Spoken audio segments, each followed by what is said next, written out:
দেখেন আমার এই গাছটায় মাশাআল্লাহ কত ফুল, অনেক ফুল এই গাছটায়।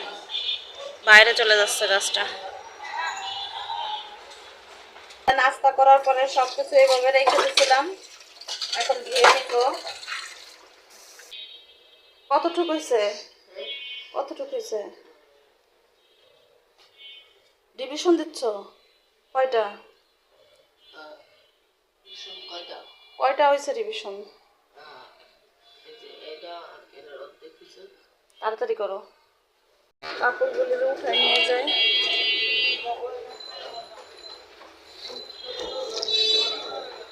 বাইরে অনেক রোদ উঠছে, তো রোদ, চকচকে রোদ একদম। নিয়ে নিলাম সিম, এখানে আছে 2টা আলু, ধনেপাতা। আজকে সিম আর আলু দিয়ে ঝোল রান্না করব, তেলাপিয়া মাছ দিয়ে। আর দেখি ধনেপাতা ভর্তা করতে পারি কিনা, সময় থাকলে একটু ধনেপাতা ভর্তা করব। সব কাটাকুটা করে গুছায় নেই।